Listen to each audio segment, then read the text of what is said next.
Saudara, hingga siang ini warga masih mendatangi gedung Kedutaan Besar Vatikan untuk Indonesia di Jakarta untuk mendoakan kepergian Paus Fransiskus.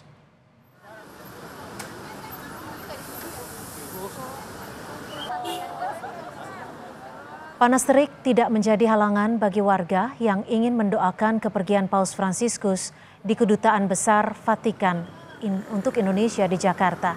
Beberapa warga yang datang bahkan memberikan bunga mawar. Selain orang dewasa, anak sekolah juga turut hadir. Begitu banyak yang merasa kehilangan Paus Fransiskus. Apalagi tahun lalu Paus sempat datang ke Indonesia dan menaruh kenangan pada masyarakat Indonesia, termasuk bagi umat Muslim.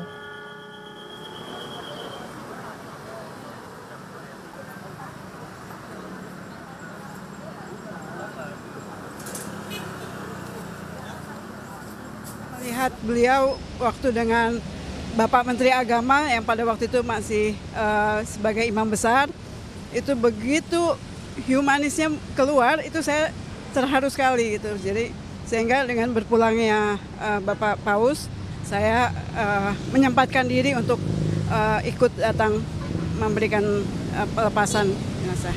Ya. Saya datang ke Jakarta dengan kesederhanaannya, sosok teladannya itu, ya salah satunya dia tidak mau yang tinggal di tempat yang mewah gitu ya, di hotel nggak mau, baru mobil pun sederhana, jadi bisa kelihatan sosoknya seperti apa gitu. Saya ini kan kebetulan sebagai Gen Z, waktu itu masih lagi pencarian jati diri. Nah, Paus ini sebagai panutan untuk menjadi pribadi yang rendah hati, tetap sederhana, seperti itu.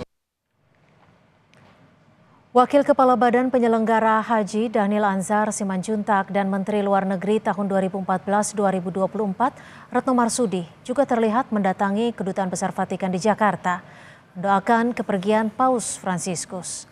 Bagi Retno, semasa hidupnya Paus Fransiskus membawa banyak pesan damai bagi masyarakat dunia. Sementara Dhanil mengatakan kesederhanaan dan keberpihakan Paus Fransiskus pada kaum lemah menjadi inspirasi.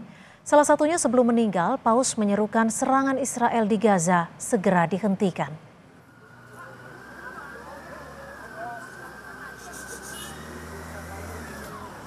Toleransi bahkan terakhir yang sangat menyentuh kami tentu umat Islam itu adalah dan tentu umat manusia itu adalah keberpihakan Paus terhadap perlawanan penindasan di Palestina, di Gaza. Saya merasakan keteduhan beliau, message yang dikirimkan oleh beliau kepada kita semua. Jadi sebuah kehilangan bagi kita semua, dan sekali lagi may he rest in peace. Berbagai persiapan telah dilakukan Keuskupan Agung Jakarta untuk misa requiem atau misa arwah Paus Fransiskus di Katedral Jakarta esok hari. Misa ini akan dipimpin oleh Duta Besar Vatikan untuk Indonesia yang merupakan perwakilan langsung dari Tahta Suci.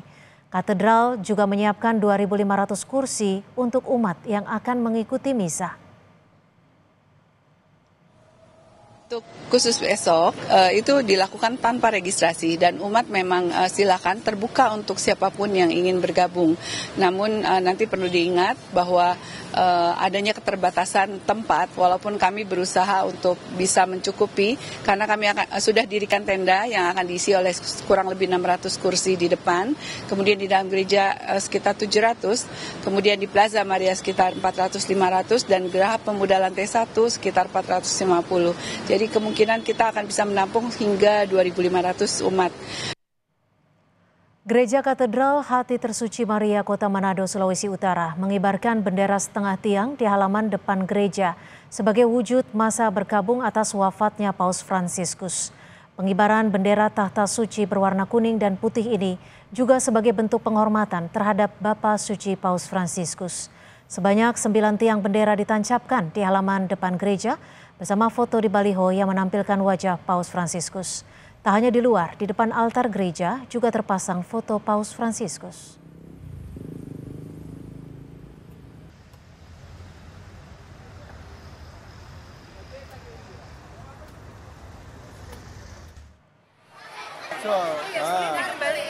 Bisa.